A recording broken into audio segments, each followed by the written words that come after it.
If I could have everyone's attention, I'd like to call the September 12th meeting of the Forsyth County Board of Education to order. We have before us an agenda. Do I have a motion to approve? Second. A motion by Lindsay and a second by Tom. All in favor? Unanimous. If we could all rise and say the pledge. I pledge allegiance to the flag of the United States of America and to the republic for which it stands, one nation, under God, indivisible, with liberty and justice for all. Welcome. We're glad you're all here. And first thing on our agenda is recognitions. We're going to do Mr. Valdez is going to do Hispanic Heritage Month Proclamation.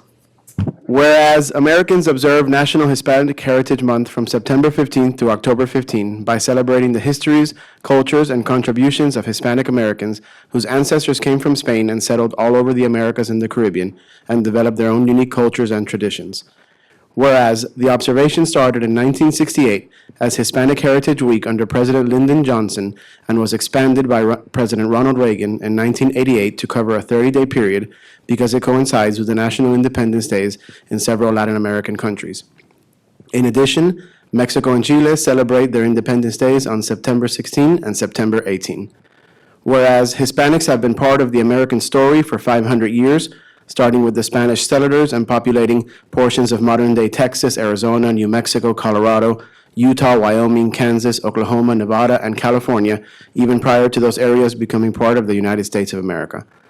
Whereas our country has drawn strength and insights from Hispanic writers, scientists, soldiers, doctors, entrepreneurs, academics, and leaders in labor and government. Our culture has been enriched by the rhythms, art, literature, and creativity of Hispanic peoples. And our most sacred American values align closely with the love of family and faith that is at the core of so many Hispanic communities. Whereas 14% of Forsyth County schools, 55,000 students, are of Hispanic heritage and are an important part of the school district family and the Forsyth County community. Whereas the 2023 theme for Hispanic Heritage Month is Latinos, driving prosperity, power, and progress in America. Recognizing the significant achievements of the Hispanic community in the economic and political spaces with a strong emphasis on protecting and advancing the American dream and way of life.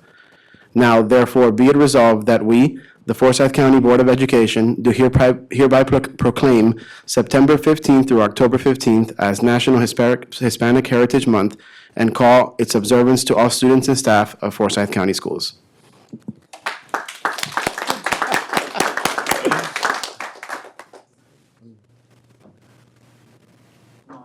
Come on.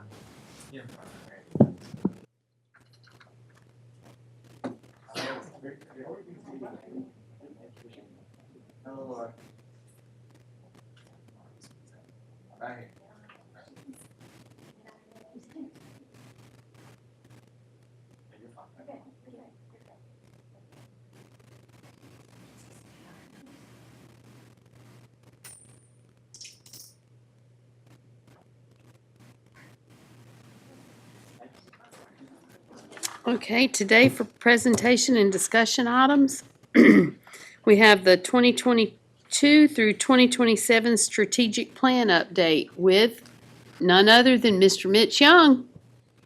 We've been waiting with bated breath. Afternoon. Mitch, turn that microphone on, please. Thanks. Good afternoon. Good afternoon. All right, I'll put my maps up here for the next topic. The strategic plan. Well, this should be very, very exciting. All right. Okay, pull this up for you, and we're going to do a quick review session, much quicker than when I had originally planned, but I know we've all got to run to the same place today. So I'm going to zip through this and then really take you to the website to show you where really all the details are. You know, this strategic plan, I was blessed to be able to help put it together in terms of pulling everybody together and taking us through the process. But really, the details of the plan itself is the day-to-day work of everybody sitting back here. And throughout the year, you're going to hear from each of these groups. So I'll give a couple of highlights. I don't want to steal the thunder of everybody that's back here. More importantly, I can show you where the nitty-gritty details are, and then as the year goes on, we'll hear from each of them about the details of how they've put into action this plan. All right. My stuff at the bottom disappeared. There we go. We got it. Is that showing up? Okay. Okay, so just as a quick overview of how we got to this point, and a review of our first year, the strategic plan is the plan that lies in between these two questions that we started the whole process out. What are we known for? And that was the feedback we got from a million different avenues in our community. And what do we want to be known for? And that is what our community, in partnership with us, they came up with, and that becomes our strategy map. And on our strategy map, we have these 5 elements, again, put together with our community. The vision statement, I think we've heard this on a pretty regular basis by this point.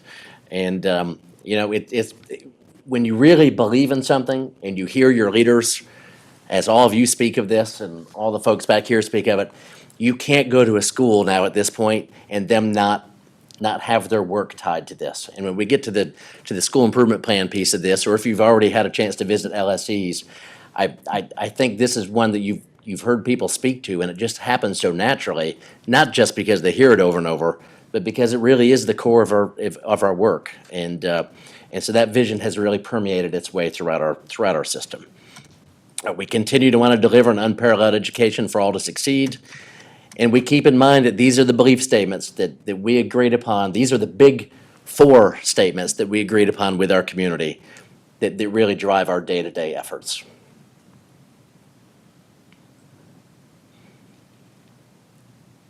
And I think you'll see these reflected again, not only in school improvement plans, but obviously they're throughout our strategic plan.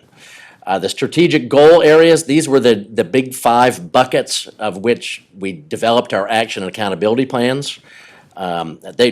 We've got folks from each of our departments that head up sort of the initiatives for each of these, but they all overlap. They all touch on all the work that all of us are doing, and quite honestly, a lot of the work that all of you do. But in the area of social and emotional health, we've got these performance objectives, the healthy digital interactions, the access to mental health, promote and respect and wellness and balance for staff and students. And so when I take you in a little bit and give you some highlights, again, it all aligns to these goals. Same with our operational objectives. Staff recruitment and development that we know continues to be a challenge that we face, one that we're doing really well in comparatively, but still one that we can't take off the front burner. Our climate, culture, and community continues to be what makes us special here in Forsyth County, is the partnership that we have both with our parents and families and our business community, and obviously the core work, which is that of the learner experience. So we've got our district level action and accountability plans, and we can find that. I'll show you where those reflections are on the website from our year 1. And then you also have our individual school improvement plans. When you think of a district level plan that's tied to this is the action element of our strategic plan. These are 5-year initiatives where when you look at a school improvement plan, they may have the same plans from year to year, but they're really looking at a one-year window, and they can make a lot more adjustments on the ground. At our level, we have what the community set as our major focus and where we're going. And so we can adjust some of the action, but the overall objectives don't change. Where at the school level, they do have a little bit more flexibility. So you've got a series, well, these were originally links, but I didn't get that to work. So we'll just get right to where I can show you these things are. This is our ultimate objective, obviously. This continues to be the North Star of all the work that we do in Forsyth County, the learner profile. Okay, so I will take you to the website so that you can see the nitty-gritty of all of these.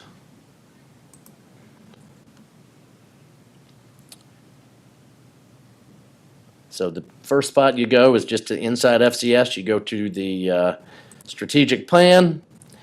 When you get here, you can see those big 5 goal areas that we talked about across that banner there. And then when you come down to each one of these elements of that, you just simply click on the banner. It will take you down to those objectives that we have. And then you just click on the hyperlink, and that will show you the year 1 results. This is what the plan looked like when we put it together, and you get down to the bottom, and I'm not gonna go through all the details of these with you. I'll give you a few highlights as you scroll down or look at those in your own time. The learner experience, and I promise, Lynn, I'm not gonna go too far, because I know you've got a lot to share, and I don't wanna jump in on that. But some incredible work is happening around student achievement and growth. Well, she's gonna share with you at a certain point that we've got #1 rankings for all of Georgia's largest school systems in the realm of English and math in our end of grade assessments at elementary and middle school. We ranked #1 for large systems in English, math, and science at the high school level when it comes to end of course exams. When you look at the raw numbers this past year, when you look at Leanne's department's plan there, really is a baseline year, and it's really good that these numbers are baseline year because of two reasons. One, it was the first year of our strategic plan, but also baseline because it was the first year really as we came out of COVID.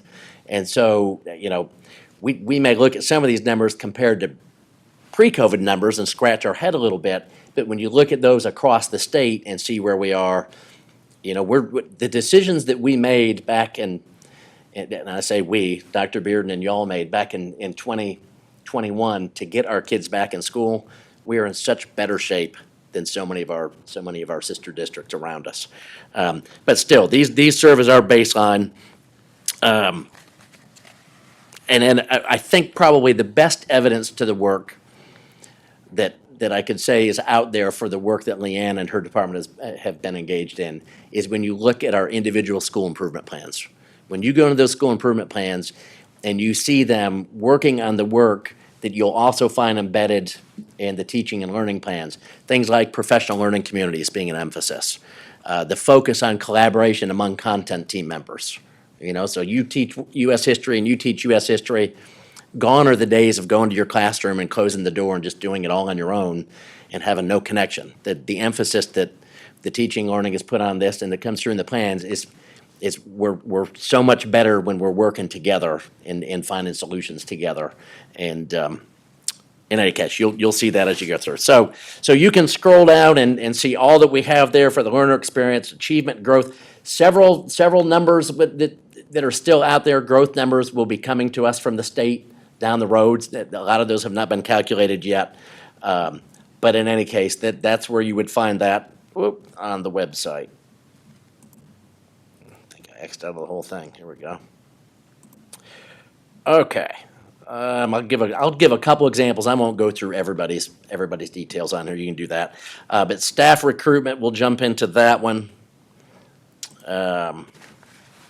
Here's another one that I want to make a few comments on, but I don't want to go too deep because it's Derek, I'm sure, will be up here sharing all the work that his department's been doing. But facing the very real challenge of labor shortages, the focus on increasing recruitment and retention has really taken a primary role, not just for Derek and Human Resources, but for all of us, both at the district level and the school building level.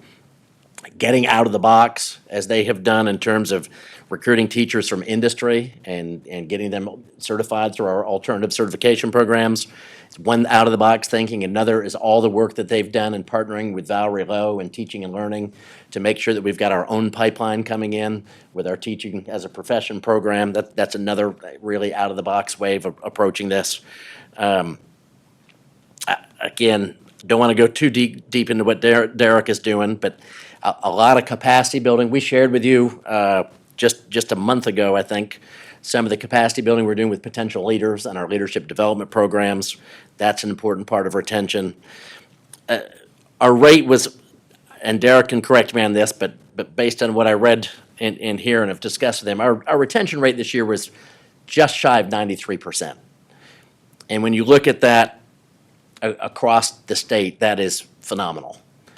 But also, like with our graduation rate, we're never going to be satisfied until we're closer to 100% or at 100%.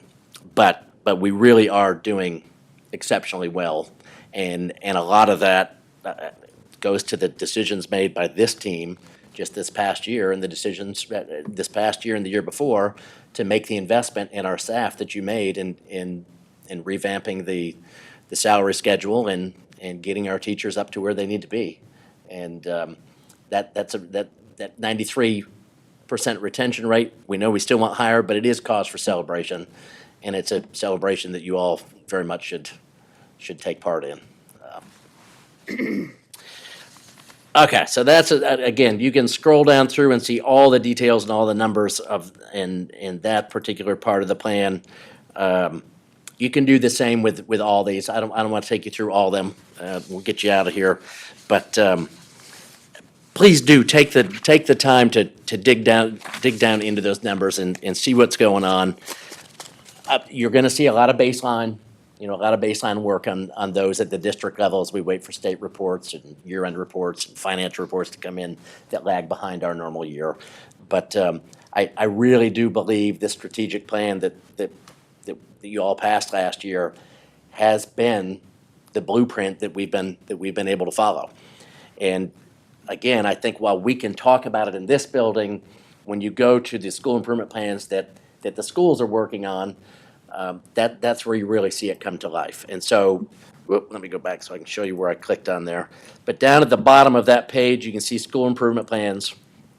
And so, within the next couple of weeks, we'll have all their new school improvement plans for the upcoming school year. We'll have those up there and polished off. But what you have in here right now are their year-end reflections from last year.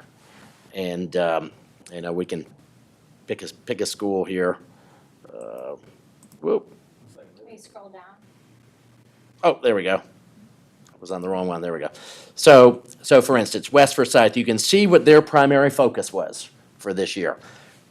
All right, in the realm of social emotional health. All right, they focused on promoting respect, wellness, balance for students and staff. Their major focus, and we worked. Words matter. The original title up there was initiative.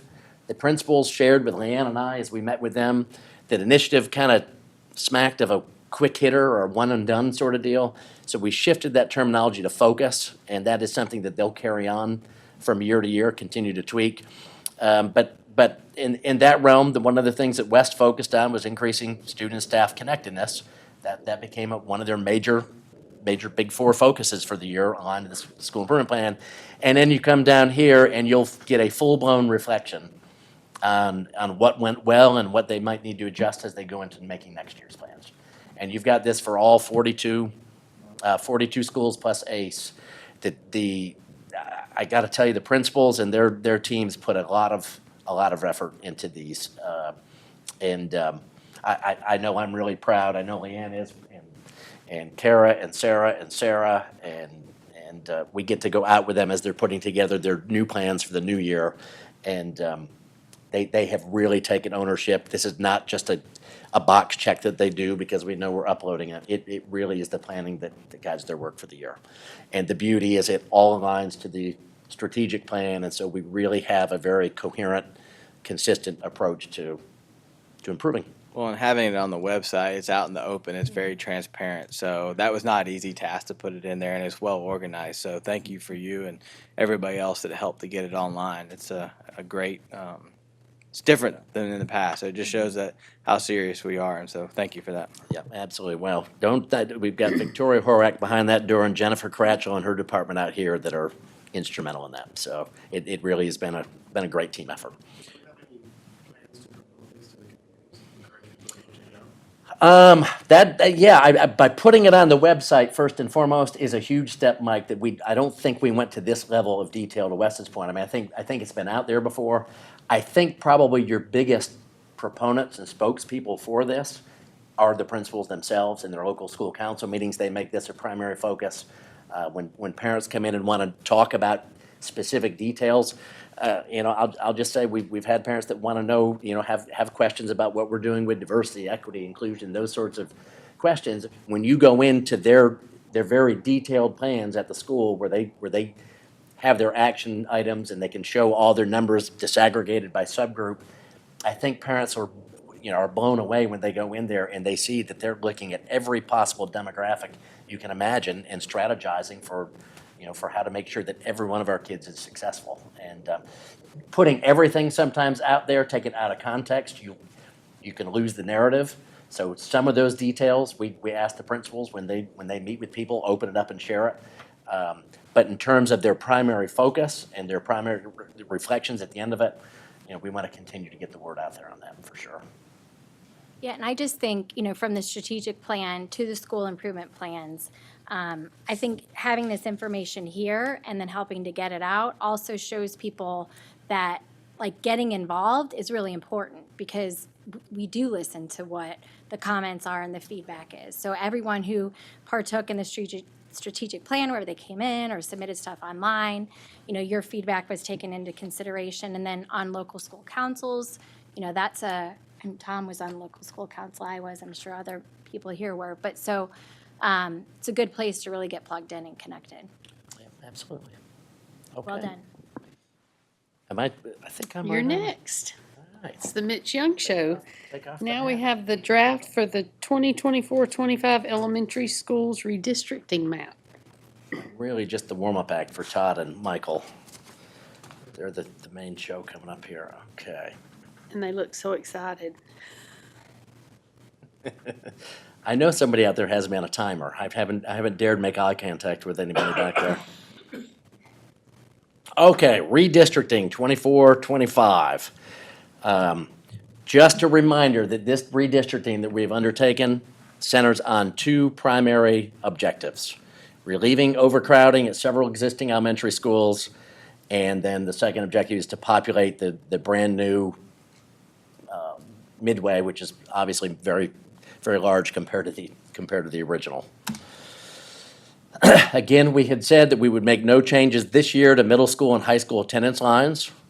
These are the elementary schools that when we first put this before you, we said we thought would be impacted.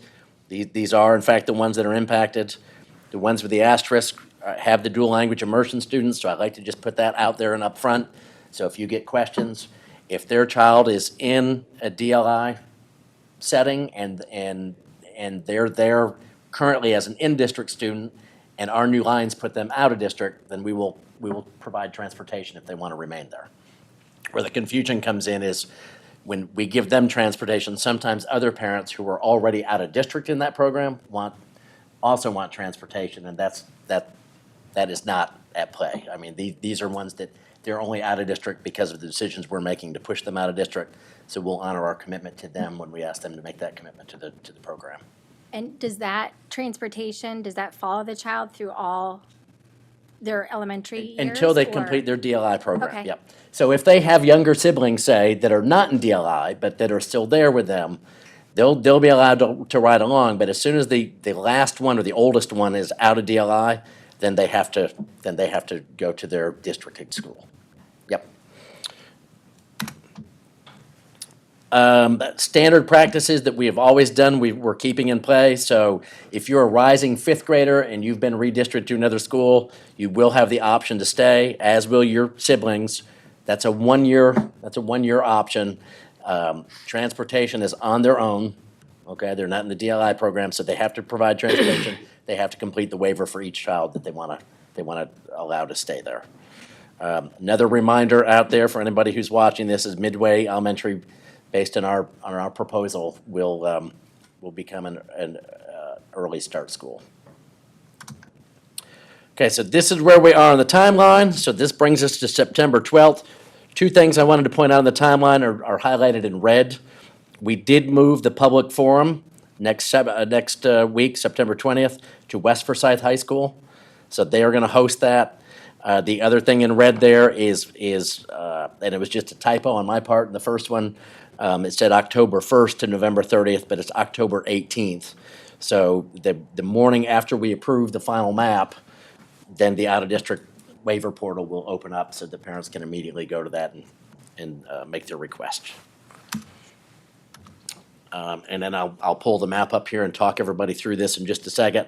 But as a reminder, these will be all the different ways that we push the information out there about the proposed changes. Just real quick on that. In the past, we've also used the local school councils to communicate this. Yeah. Is there a way we can do that again this year and add it Yeah, to this list? what we'll do is we'll make sure that we push this out to the principals that are affected and ask them to reach out to their LSEs to make sure they get it and have that opportunity to come ask questions. 'Cause that's worked really well in the past. Yep, great point and great reminder. Okay, so I will do my best to walk us through this map. Matt Wark hasn't run away on me out there, has he? All right, that's good. Okay. So, so we've got basically three parts to this. I'm going to start with part A, and that would be over here providing relief to Mashburn Elementary School. Mashburn has a capacity of 725, and they are projected, if we made no changes, they are projected next year to be pushing 1,200 students, up over 1,100 students. So to relieve them, what we are proposing to you is that we relieve Mashburn, and can you see my arrow on here? So this area over here at one point was Mashburn, and of course that empty area is the quarry, but this area over here was once Mashburn. We are proposing that we move that to Haw Creek. That would bring Mashburn down to a total of 945. They'll still be over capacity, but that certainly gives them some immediate pressure release. It brings Haw Creek up. Haw Creek was projected to be less than 70% at capacity next year, so that will bring them up significantly, closer to 90%. When I share those numbers with you, just a reminder too, that because we know we've got fifth graders and siblings that stay behind, it's really the second year is what I'm telling you the numbers will look like. That first year, everything is skewed because we allow students to stay behind. So that's why it's so vital that parents, when we talk to them and when they're watching this or we share with them, that when that out-of-district portal opens up, if they're planning to leave their kids there, they need to do that within the window that we provided for them, so we have accurate numbers as we go into next year for hiring and so forth. So that is the first area that we're looking to relieve is Mashburn, Haw Creek. Our hope is if we continue to see Mashburn growing, God willing and citizen willing, we are able to pass a SPOS 7, an extension of SPOS, then that would help us to begin to look at ideas to expand Mashburn, and hopefully we'll be, if that passes, we'll have a relief school coming more at the northern end, but that could create a kind of a shuffling or change. One thing we don't want to do, and it's always important to remember this, is what we don't want to do is move a group of kids now, only 2 years down the road, have to move them back or touch them again. So it's really important that we take measured steps as we make these, so that we're not having to turn around and again affect the same families, within a short period of time. So that's the first area. The second area is down here where you see Brandywine. Brandywine, again, they're projected to be 1,100, nearly 1,200 next year. That puts them over capacity. Perhaps as bigger a challenge is the fact that Big Creek's population has continued to shrink. And so what we would like to do is take, if you see this little pie-shaped area right there, we would like to take that area and move that into Big Creek. That brings Brandywine down under capacity, which is our first objective. And then the second part of that is that also serves to help bring Big Creek up closer to 90% plus. So that is one piece right there. And then we go to the part 3 of this, which is where we have multiple moves. Matt and I have explained this 2 different ways. So Matt, I'm going to stick with my version and we'll see where it goes. But right now we have a significant overcrowding at Sony Elementary. And I say overcrowding, it's overcapacity. Kimberly has done an amazing job, Derek Hershey before her, to manage the numbers they have there. And so it's not an overcrowding situation where you can't get kids to classes over, but we've got about as many portable classrooms in there as you can get. And the reality is Sony's capacity is at 1,425. They're projected, if we made no changes, to be up over 1,800 next year. That's more than East Forsyth High School, and that's an elementary school. And so that really becomes a major focus of this redistricting, is to get as big a chunk out of Sony that we can. To do that, you might be inclined, if you're out there, to look at this map and say, well, why don't we take some of Sony and push them to the north, where you have Pools Mill and Matt Elementary and potentially Coal Mountain. And the reality is that those schools are at or over capacity. Two are over capacity, one is very close to being, and probably in the next 2 years will be. And so moving students from Sony to the north is not a viable option because we don't want to take students out of a school that's over capacity and push them into a school, thus making that school over capacity. The goal is to relieve them. So in this case, we have to take the chunk out of Sony and we have to go south with it. And so to do that, we would take students out of Sony and we would move them into Kelly Mill. Well, now if you do that and don't touch Kelly Mill, you'd be vastly over capacity there. So there's a chunk of Kelly Mill over in this area that we are proposing that we take out of Kelly Mill and we move into Vickery Elementary.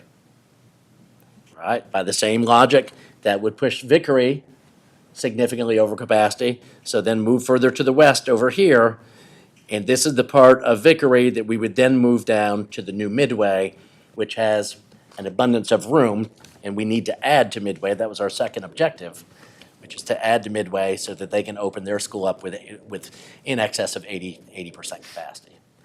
And so it's a domino effect. You can do it in reverse. To put kids into Midway, we need to steal them from Vickery, and then we backfill Vickery with some of Kelly Mill, and then when you lower Kelly Mill, you got to backfill them with Sony. So either direction you want to go, the two objectives here are to relieve Sony and to fill Midway up.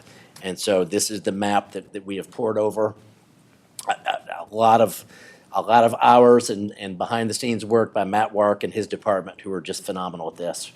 And we've had multiple conversations and feel like this is the absolute best version that we've been able to come up with. Now, we've got certainly neighborhoods that are going to be affected, people that are going to be moved or not going to be. We're going to hear more from those that are unhappy than are happy, I'm sure.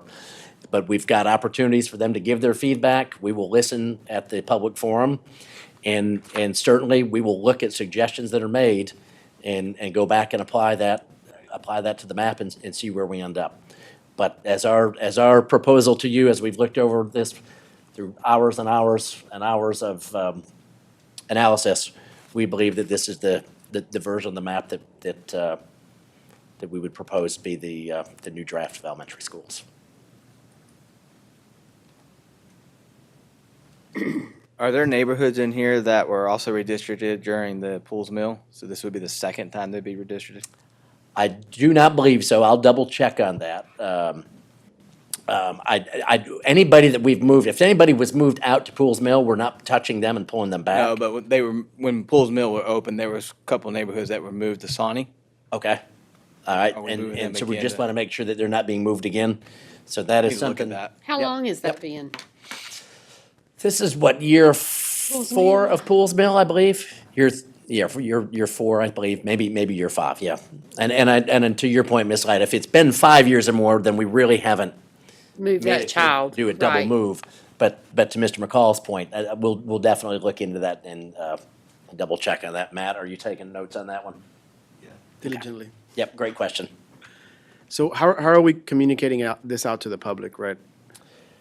So where's Jennifer? Is she back in here? Jennifer? Nope, there she is. We're pushing it out in all of our normal means of communication, correct? It will be on the website tomorrow morning, and then on the district newsletter going out. We have Kim's Messenger, and it's various things from now until the 29th. There will be constant communication. You'll probably get tired of hearing about it. So it will go out in the messenger. Yeah, oh, yes, for sure. Yeah.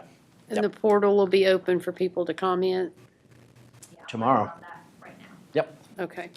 Yep. Okay. Any other questions? All right. Thank you all very much. Okay.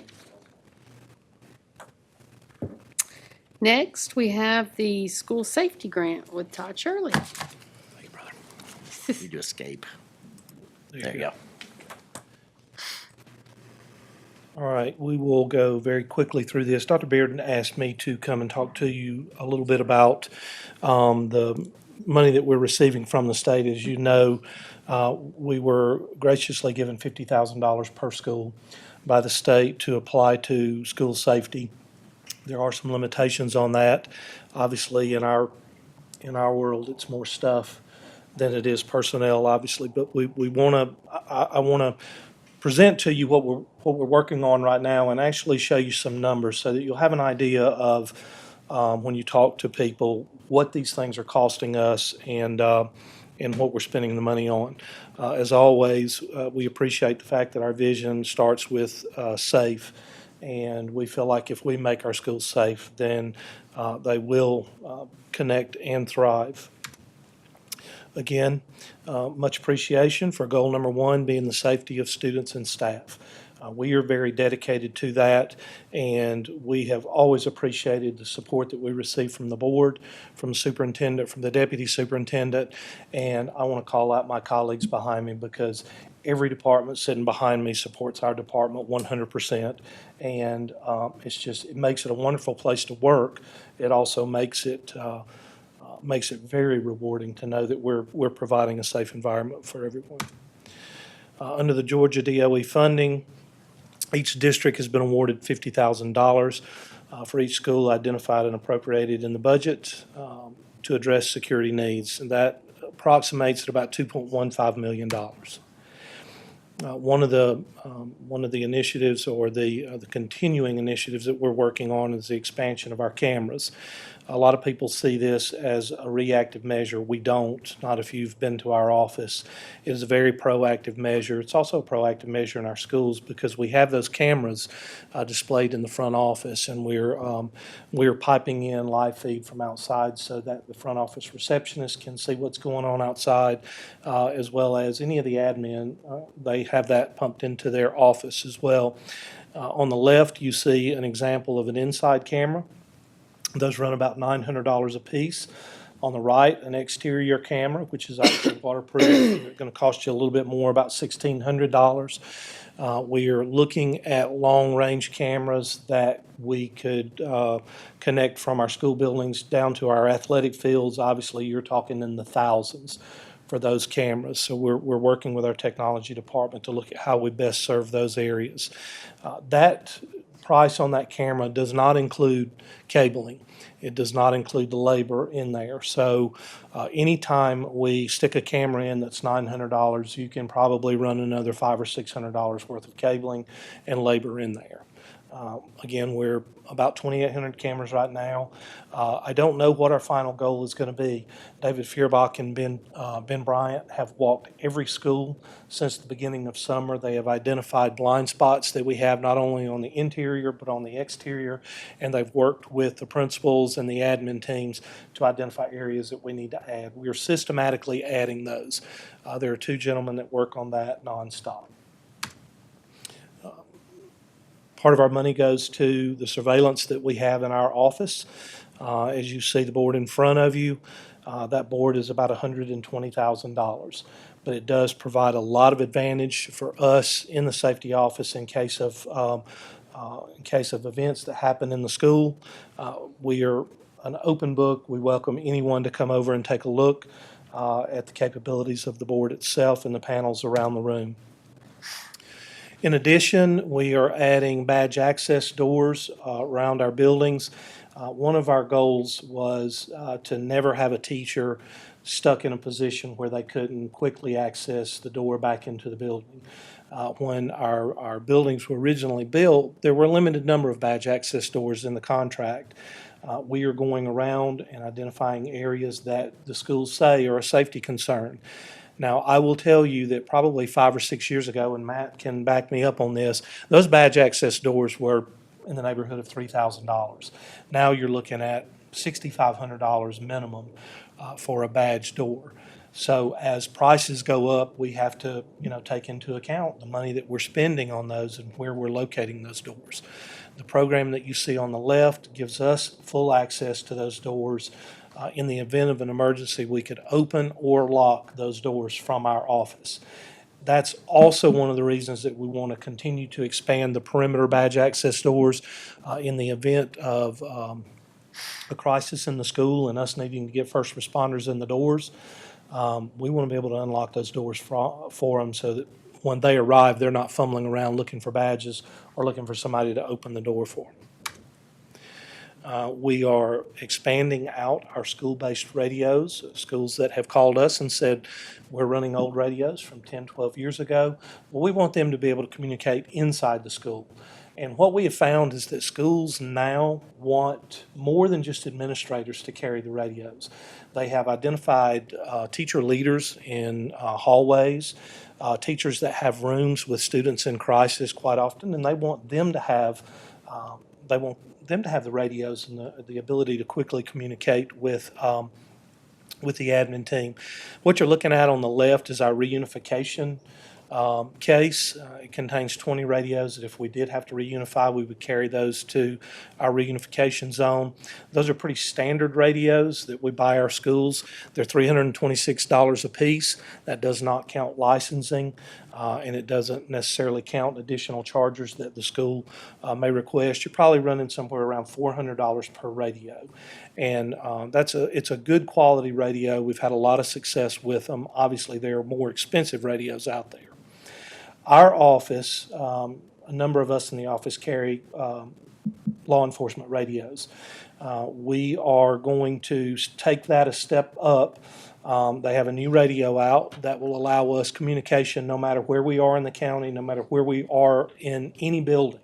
Some of our buildings, when you go in those lower levels with all of the technology surrounding them, those radios will lose communication. These radios won't. The problem is that those radios, just the base, is $8,020. Once you add programming and everything that goes with it, you're looking at about $10,000 a radio. But we feel that it's a wise investment for us to be able to communicate.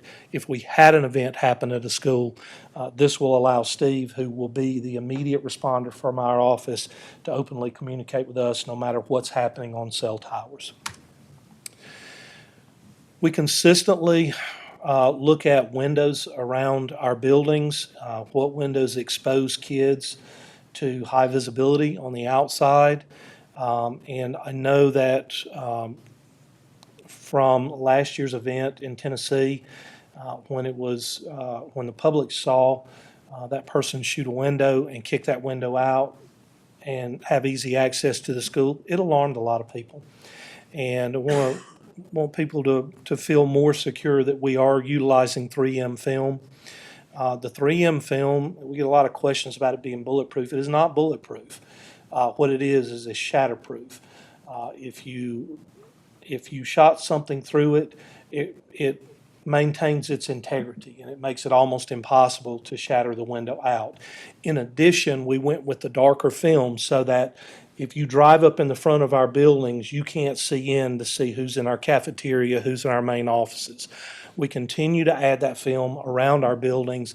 What you're looking at now is about $320 per square foot for that. But we feel like it has been a very, very good investment for us. Those are our main expenditures right now. Obviously, we are looking at other things too. I know that there's a big push out there for people to move to badges that are alarm badges for teachers to carry. We've worked with a number of companies. We are piloting a program now with Mike Evans and his department. It's an audio enhancement for the classroom where the teachers have a speaker on their chest, and it's really a surround sound in the classroom. It's a beautiful sound. They show very good educational benefits to that. But the neat thing about that is it has an alarm system built into it. So we're looking at that together. But the one thing that I want everyone to be assured is that we will spend the money wisely and not throw it away, because that would not be very smart of us. And when is the deadline for spending the funds? Well, we have approximately a year, the school year, to do that. And Steve and I met with the governor's chief of staff a few months ago, and that's one of the things that we talked to him about. For us, a large school district, if we go out to a vendor and want to buy 1,000 cameras, we can do that. Our smaller counterparts, they have a little bit harder time getting the supplies in. So what we asked is for an extension on that.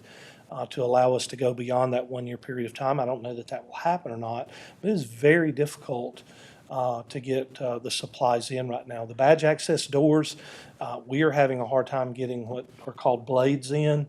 And a lot of that is run by chips and everything, and some of that comes from locations that we're just back ordered on them. So we have to be very strategic in how we do that too. But hopefully by the end of the year, we'll have all that taken care of. Anything else? Okay, thanks, Todd. Thank you, guys. Okay, next we have Human Resources Update with Mr. Derek Hershey. Good afternoon. Hello, good afternoon. Well, I wanted to give everyone an update of where we are in the system right now. Data is very important to me, so more so as I'm new to the role and I was trying to gather information, it was really important to me to be able to have access to data at our fingerprints. And so I wanted to share this with you. Our staff developed this, and we'll continue to update this sheet monthly. I tried to do it you almost get sucked in. You can do it daily because it changes so often. But we'll continue to update this on a monthly basis, and I'll bring these to you at each first board meeting of the month so you have access to it. And so just to highlight a couple of highlights. At the top, you'll see the employee experience. We've worked really hard with our administration on making sure, as Mr. Young spoke earlier about employee retention, that really is the name of the game. Of course, we want to recruit, but we really want to retain so we don't have to recruit as much. And so focusing on the employee experience within those 5 areas: recruiting, hiring, performance management, career development, and providing a great exit experience. From last year to this year, last year we had 7,984 total employees. We've gained roughly about 183 employees this year, and that includes our subs. As of Sunday, I put this together, we had a total of 14 teacher vacancies, 7 paras, primarily special ed paras, 9 custodians, and of course everybody wants to know where we are with bus drivers. And I think Michael Satterfield has done just a phenomenal job. Last year we were short 76. At this point in time this year we're short 66, which is a huge shortage, and we work hard to be able to fill those vacancies. So we're better off than last year, but it's not good enough, and so we're working hard on trying to find avenues to find more bus drivers. For new hires, last year total, we hired 506 certified staff members. We're down this year to 436, which is great. It means our retention rate went up. Hired a total of 964 staff last year. At this point, we're at 671. So we hope to retain our staff, and that includes classified throughout the year, so we know that number will go up. As Mr. Young said, our retention rate went up from 91.49% to 92.34%. And then our high need retention rate was another goal. The high need retention rate is in the area of math, science, and special ed. And so that rate as well went up from 91.24% to 91.55%. And so that definitely, it's not good enough, but it's certainly an improvement, and we want to continue to see that go up. The little area here, this is an interesting piece, the certified withdrawing. We've been paying attention to that. That is the number of certified staff member who we have fully onboarded and then have pulled out. They have almost resigned their position before they accepted the position. And we're keeping track of that information because the majority of the reasons of those reasons they're not coming here is because they can't find a house to live in. And so that's something Dr. Bearden and I have been talking about in terms of what we can do to try to help in that area, because it's an issue that we're going to have to work through. Couple of other points of information down here below, the 23-24 certified teacher info. Thought this was interesting data. We almost have an average of 15 years of experience. Average salary of our staff, of our certified staff, $72,266 is the average teacher. And then you can see the average experience literally looks like a bell curve. 11.3% with 0 to 3, and then almost the same at 26 plus. And so interesting data that you can review. For substitutes, continue to thank my staff. They've done a great job. We had 46 attendees in July for training. We had our sub training today. We had 93 attendees. Last year, our August fill rate for substitutes was 86%. As of August, it's 98.34% sub rate, and I'll be honest with you, we are getting complaints from our substitutes because they How real is that number, the 1934? Like, if somebody doesn't sub for a year or 2 years, do you have sometime where you take them off? Yeah, we do. If they don't sub for a certain amount of time, we consider them inactive, and then we eliminate. One of the things that we did this year was it was a perfect opportunity because of the I-9 verification. If they did not come in to get their I-9 verified, we knew that they were not going to be actively subbing. So that's we- a pretty true number yeah, right now. we keep that pretty accurate. As Mr. Young talked as well, the certification endorsements, we have worked so incredibly hard at FTA to come up with different ways to promote the teaching profession. And so we do a lot of parapro to teacher and alternate certification program through FTA. We had over 100 applicants last year apply to FTA. We had 26 candidates that we were able to accept because of just the number that we're able to put in the program. But just this current year, we have processed over 71 alternative certifications, which is huge. And that's trying to find different creative ways to be able to get good people into the teaching profession, but they needed a different route to get there. So we're excited about that. And then in terms of our endorsements that we offer coaching, math, K-5, online, and ESOL endorsements. Last year, we had 40 participants in those 4 endorsements. This year, we've almost doubled that by providing 78. And so trying to really engage with career development opportunities for our staff. For our recruiting trips, last year, Dr. Brown and team went on 44 trips total. This today, 23-24, is actually wrong. Jamie is out at Mississippi State as of today, so he's on the road. That becomes 1. And then I'll continue to list the trips that he's going on. So if any board members wants to go on a little recruiting trip, I think that would be great to see what he does on a daily basis. But we continue to do the best job we can there.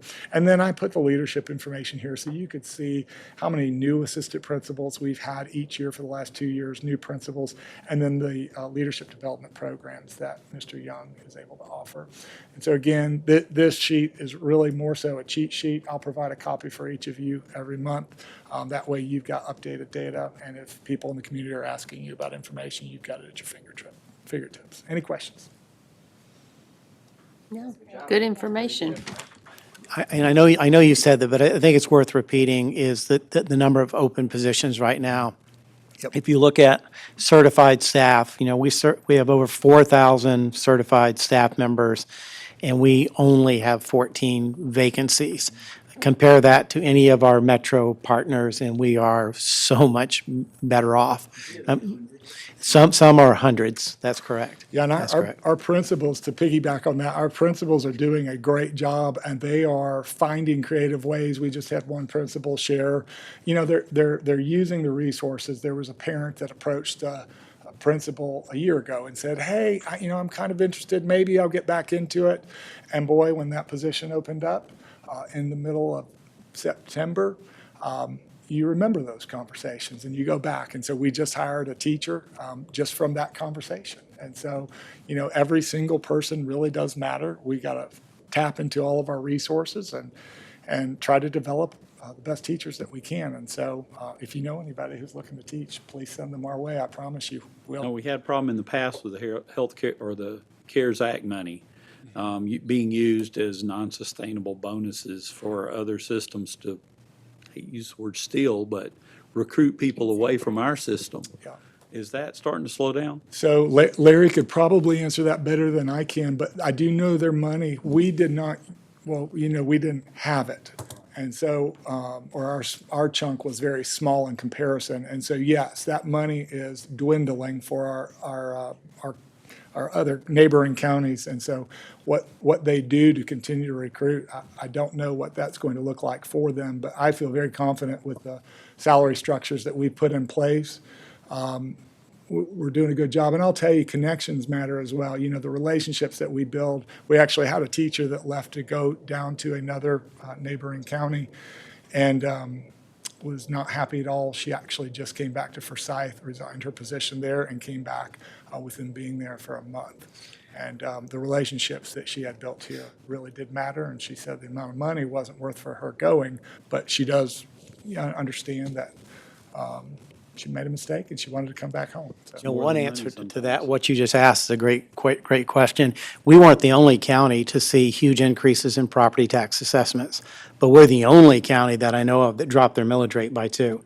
The other counties were not in a position to be able to do that because of what you just said. Some of this CARES Act money is going to be drying up, and if they lowered their millage rate, they would have to reduce staff. Now, what'll happen next year or two, we will see, but because we didn't use those funds for that purpose, we took our property tax increase, and yes, we did take care of our staff, but we also lowered our millage.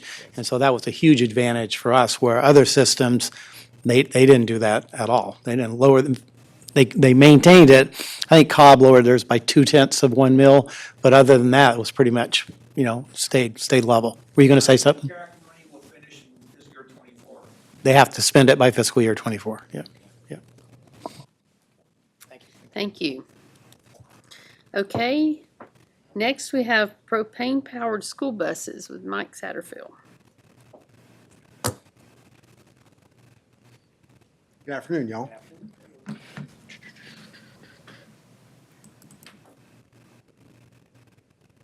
So I wanted to share something with all of you this afternoon. Information that my department has collected, along with folks who work in purchasing, Brad Richardson, Trey Tryon, and then some work that I've done with Matt Wark about the potential for propane-powered school buses here in Forsyth County. In terms of our governance team goals, and I know things that you look at, the two that are relevant here are safety of students and staff, particularly environmental safety, and then effective and efficient financial planning. To make a very long story short, the reason that we feel like this is an important opportunity for Forsyth County schools to consider is basically a reduction in cost for the bus fleet, both in terms of fuel, maintenance, and then an increase in the environmental emissions compliance and a reduction in overall environmental compliance costs that we currently have with our diesel-powered bus fleet. If we look at fuel cost, talking with vendors, but more importantly, talking to other districts around us in Metro Atlanta who've adopted and currently have propane-fueled buses in their fleet, you can see here that there's a significant difference in cost. The one I guess star or asterisk to that is going to be that with the energy consumption and the energy produced by propane, you have to purchase about 60% more propane fuel than you would diesel in order to get the same amount of mileage out of your bus.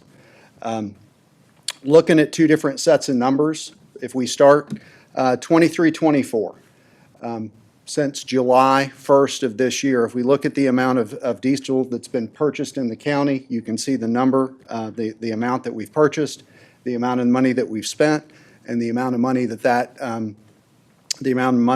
means we've spent per bus on fuel so far this year.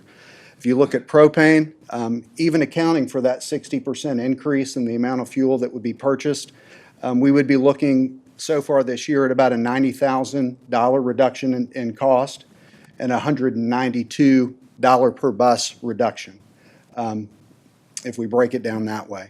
If we take it back 1 year to 22-23, if we're looking at fuel alone, last year in 22-23, Forsyth County schools spent approximately a little over $2.7 million in diesel at $3.61 a gallon on average over the course of the year. If we were to break that down and make the transition over to propane with that additional 60% purchased, even so, that would result in about a $700,000 savings in fuel cost alone, or about $1,492, $1,500 a bus.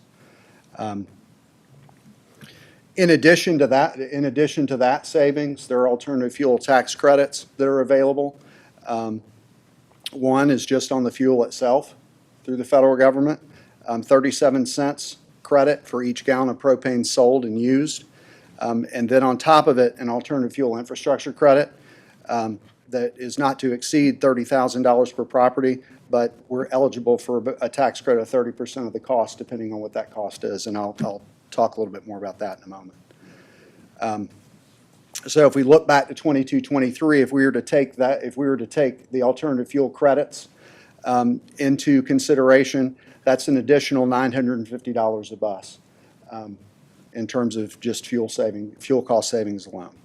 Times, do we have that many buses on the road all the time, 473, or? We've got 473. We've got about, I would say, 420 on the road at any given time. The other 50 are spares. And if we, by some miracle, hired the 66 more people, how many more buses would that add?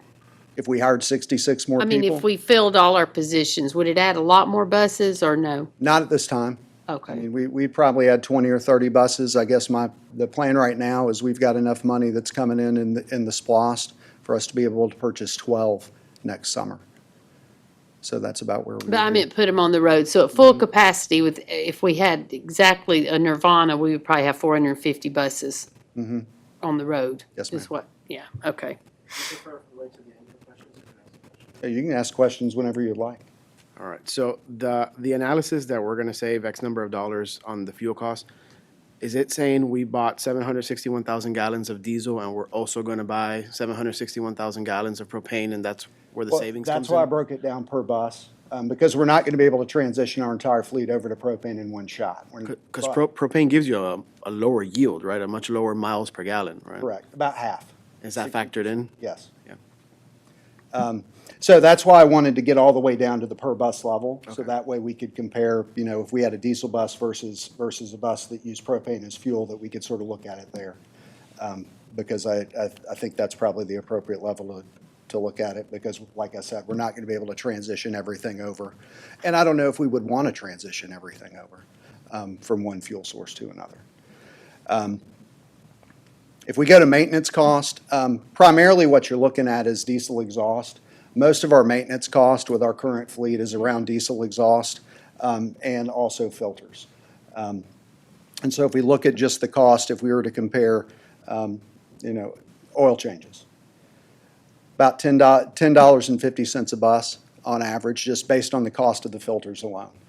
Because of diesel and what you need to do to keep the fuel clean and to keep the exhaust clean, there's much more in terms of the filter that you need to account for when you're looking at bus maintenance. One piece that would immediately go away in a propane bus, you don't need diesel exhaust fluid. That's another additive that you have to put into the bus to make sure that the exhaust is clean and passes emission standard. We spend about $71 a bus every year on diesel exhaust fluid. I guess on almost $12,000 or 12,000 gallons we purchased last year.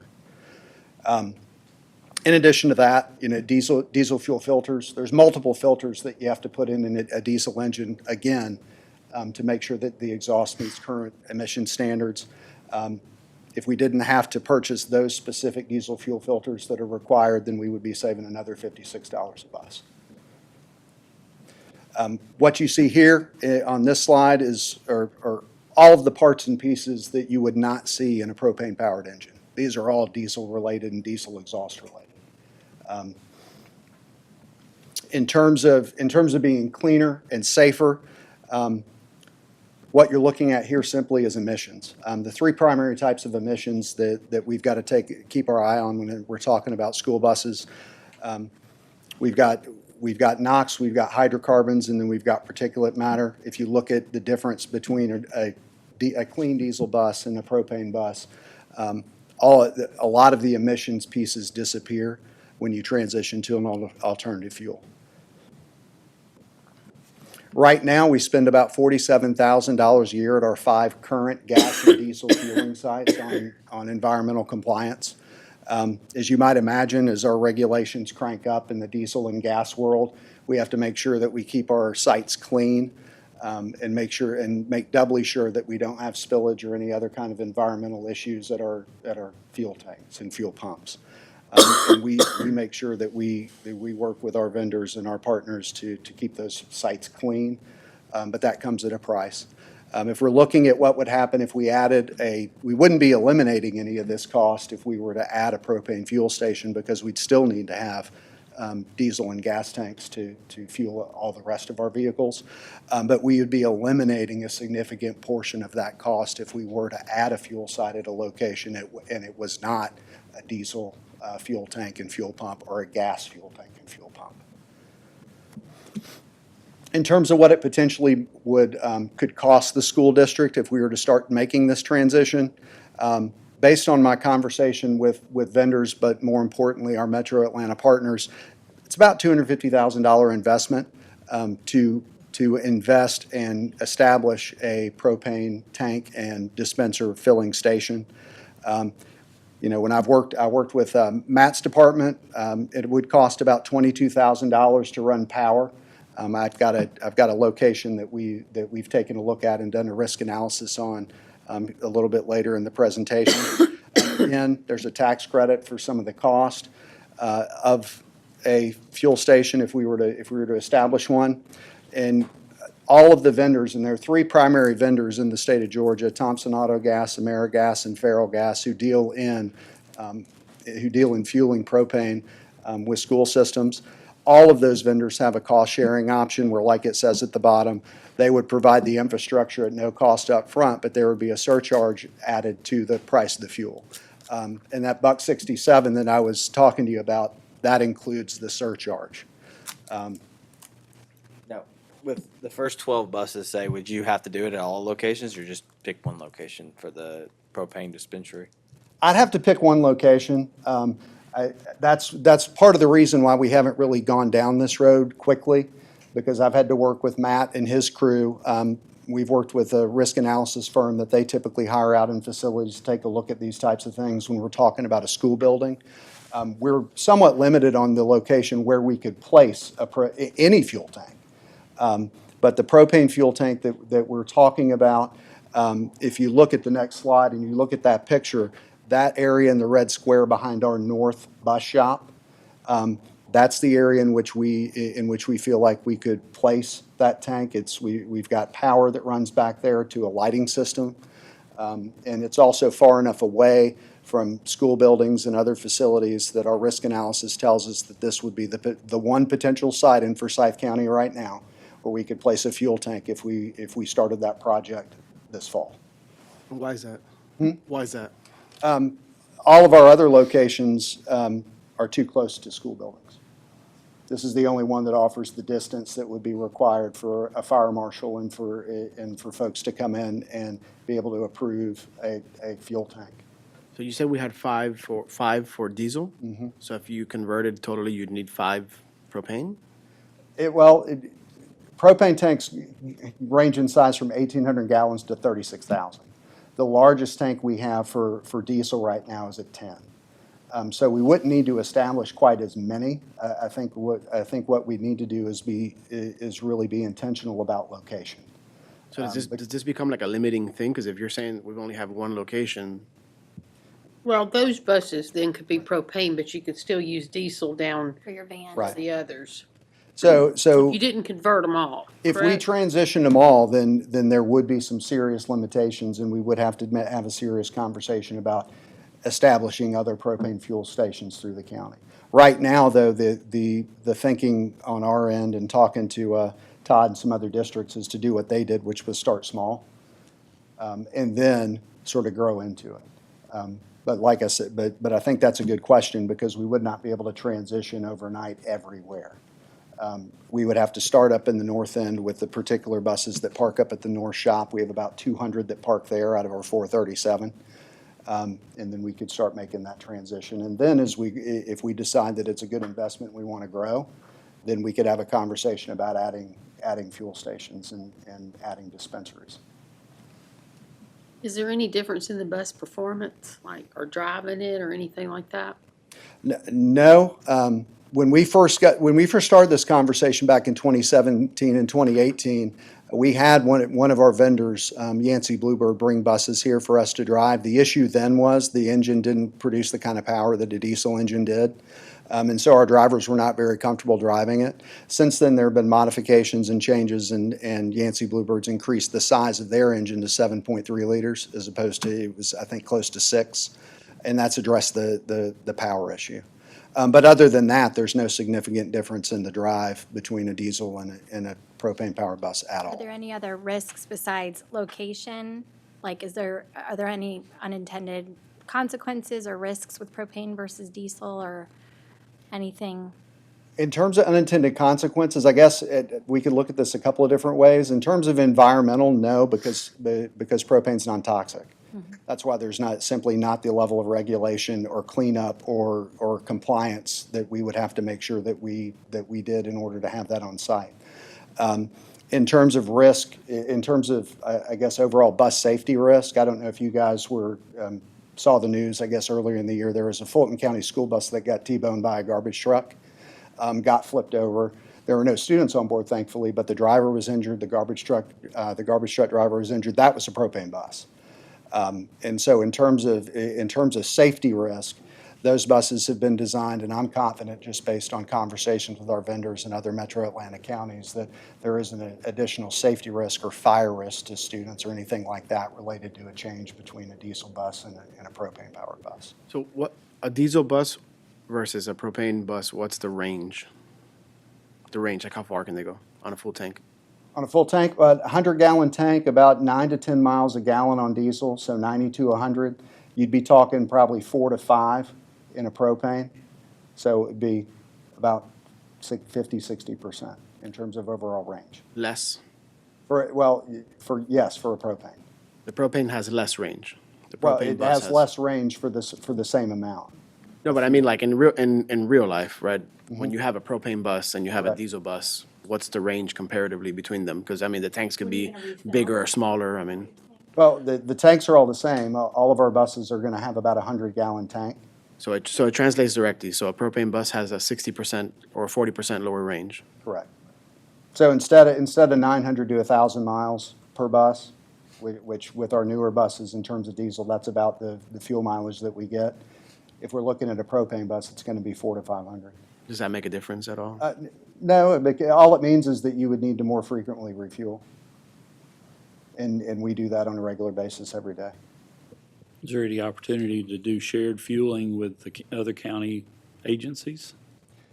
We really haven't pursued that because we haven't seen that there are other county agencies locally here that are interested, for example, Forsyth County government. That's a potential depending on the vendor. It really depends on the vendor. One of the vendors out of the 3 that we've talked to, they do have the ability for us to fuel elsewhere. But then on the flip side of that coin, we'd have other folks coming here to fuel. So that would be something we need to consider, and I probably need to talk to Larry and Matt as well about whether we would like that on our property.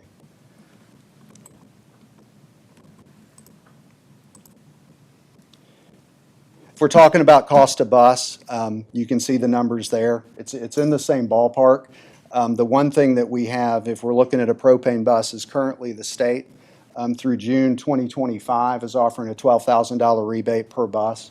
So if we're looking at either 72-passenger buses or 48-passenger lift buses, if we were to go down the road of propane and we're going to take a look at making a purchase, the propane bus would be a little bit less expensive than what we're currently paying for diesel. Go back one more again. How much was the cost? Yeah. For the diesel, for the 72-passenger, So it's 144. So if you buy 12 buses, you can get another one with the rebate. yes, sir. In terms of propane bus use in Georgia today, I guess the other piece of this is the platform's proven. As of right now, EV, we've got some school districts like APS in Clayton County who are starting to go into electric buses. But in terms of platform and in terms of the logistics needed to try to schedule out how you would charge and use those buses on a daily basis, that's something that we don't really have a lot of data on right now because of how new that is in the state of Georgia. But if we look at propane use, about 20% of the school bus fleets in Georgia have propane buses, 16% of school districts, and there are a total of about 1,731 propane buses currently on the road in the state. A lot of these counties are the ones that I spoke with when we've been doing our research over the last 9 months. And we've got this list. There are more outside of Metro Atlanta, but these are our closest school districts that currently operate propane.